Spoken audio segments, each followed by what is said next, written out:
Brought to you by TechnoSpark 20 series smartphones. I'm superhuman.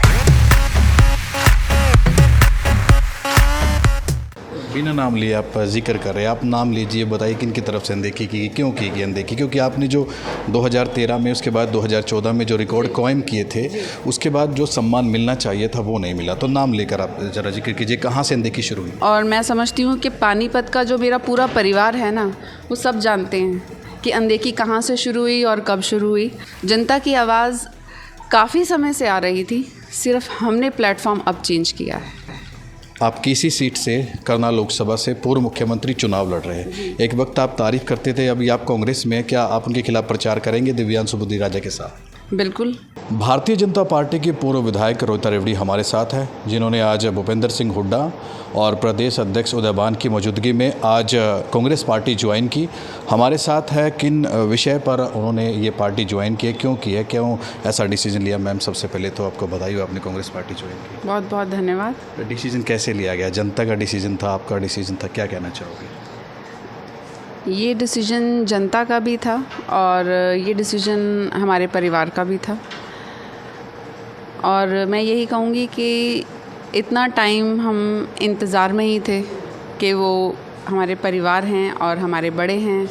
हम अपने बच्चों को याद करेंगे, इस कार्यकर्ता को याद करेंगे, क्योंकि बहुत कर्मठ तरीके से मैंने अपने उस परिवार के लिए, उस पार्टी के लिए काम किया है। कहीं ना कहीं एक पार्षद की सीट उनकी झोली में डाली है, एक विधायक की सीट उनकी झोली में डाली है। और अब जब अनदेखी बढ़ती ही जा रही थी तो मुझे इस निर्णय पर आना पड़ा। और आज बिना नाम लिए आप जिक्र कर रहे हैं, आप नाम लीजिए, बताइए किन की तरफ से अनदेखी की, क्यों की गई अनदेखी? क्योंकि आपने जो 2013 में, उसके बाद 2014 में जो रिकॉर्ड कायम किए थे, उसके बाद जो सम्मान मिलना चाहिए था वो नहीं मिला। तो नाम लेकर आप ज़रा जिक्र कीजिए, कहाँ से अनदेखी शुरू हुई? देखिए, नाम लेने की ज़रूरत नहीं है, सभी समझदार हैं। और मैं समझती हूँ कि पानीपत का जो मेरा पूरा परिवार है ना, वो सब जानते हैं कि अनदेखी कहाँ से शुरू हुई और कब शुरू हुई। पर मैं यही कहूँगी कि हर किसी की ये पद का कोई भूखा नहीं होता, मान सम्मान का भूखा होता है। और हम इज़्ज़त को सबसे ऊपर रखते हैं, और उन्होंने हमें मान सम्मान नहीं दिया, अपने इस कार्यकर्ता को याद नहीं किया, तो आज मैं दूसरे प्लेटफॉर्म पर हूँ। अभी कैसा लग रहा है? एक वक्त था जब रोहिता बीजेपी की तारीफ़ करती थी, लेकिन आज कांग्रेस में है। मैंने आपको बोला कि मैं उस प्लेटफॉर्म पर गई हूँ तो मान सम्मान के लिए गई हूँ, और एक यही कंडीशन बस मैंने अपने उस परिवार के सामने भी रखी है।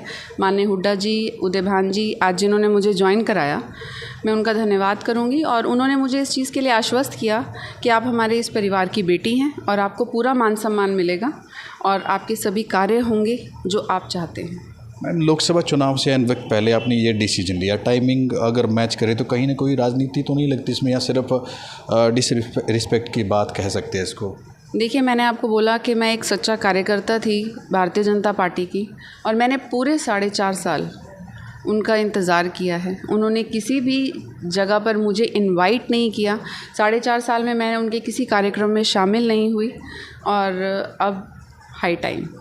आपका और आपके पति का, सुरेंद्र रेवड़ी का, हमने एक बयान सुना कि नज़दीक रैली थी, उसके बाद भी आपको नहीं बुलाया गया, तो वो दुख था आप लोगों को? मुख्यमंत्री की यहाँ पर पूर्व मुख्यमंत्री की रैली थी। गंगा गार्डन यहाँ से बहुत ज़्यादा दूर नहीं है और मंडी बहुत पास लगती है। दोनों कार्यक्रमों में कोई न्योता नहीं था हमारे पास, नॉमिनेशंस हो चुके थे, वहाँ का कोई न्योता नहीं था। तो मेरे हिसाब से हमने इतना कार्य तो अपनी पार्टी के लिए किया है कि हम डिज़र्व करते हैं एज ए कार्यकर्ता हम उनके प्रोग्राम में जा सकें। तो अनदेखी तो सभी के सामने है। आपने कभी आला कमान से बातचीत करने की कोशिश नहीं की? क्योंकि जिस तरह से आप एकदम से राजनीति में आए थे 2013 में, 14 में अच्छा रिकॉर्ड कायम किए थे, जो आपकी परफॉर्मेंस थी उसको लेके आप बड़े नेताओं से नहीं मिले इसके बाद कि आपकी अनदेखी की जा रही है? ऐसा है, यहाँ पर एक गुटबाजी चलती है। कुछ एक कार्यकर्ता जो आला कमान को भी मिसगाइड करते हैं, मैं तो यही कहूँगी। तो इसलिए बेहतर है कि हम अपना एक अलग ट्रैक बनाएं। तो इसीलिए आज मैं इस मुकाम पर हूँ। तो किन शर्तों पे आज आपने ज्वाइनिंग की है, क्या बात है? सम्मान की शर्त रखी है और उस चीज़ के लिए उन्होंने मुझे आश्वस्त किया है। डिसीजन से पहले क्या जनता से आपने राय ली थी इसको लेकर के? क्योंकि आपके जो समर्थक, उनकी फॉलोअर की काफ़ी बड़ी संख्या। आपको बोला कि ये पानीपत मेरा परिवार है, ये जीत उन्हीं की बदौलत आई थी, तो मैं विधायक बनी थी। और जनता की आवाज़ काफ़ी समय से आ रही थी, सिर्फ हमने प्लेटफॉर्म अब चेंज किया है। आप किसी सीट से करनाल लोकसभा से पूर्व मुख्यमंत्री चुनाव लड़ रहे हैं, एक वक्त आप तारीफ करते थे, अभी आप कांग्रेस में हैं, क्या आप उनके खिलाफ प्रचार करेंगे दिव्यांशु बुद्धिराजा के साथ? बिल्कुल। अगर आप किसी परिवार का हिस्सा बनते हैं तो आपको अपने परिवार के साथ ही खड़े होना है। तो दिव्यांशु जी इस टाइम हमारे परिवार का हिस्सा हैं और पूरी मेहनत करेंगे कि वो लोकसभा में बैठें। तो क्या लगता है आप जीत कंपटीशन कैसा रहेगा? वो आपको वोट वाले दिन ज़रूर पता पूर्व चलेगा। मुख्यमंत्री मनोहर लाल खट्टर जीत के दावे कर रहे हैं। वो आपको वोट पे ज़रूर पता चलेगा कि आपको क्या वोट बैंक मिला पानीपत से।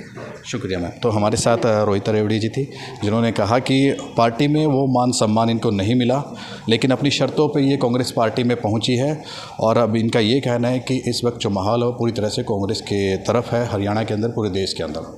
अपने सहयोगी विक्की बत्रा के साथ प्रदीप रेड्डू, हरियाणा तक।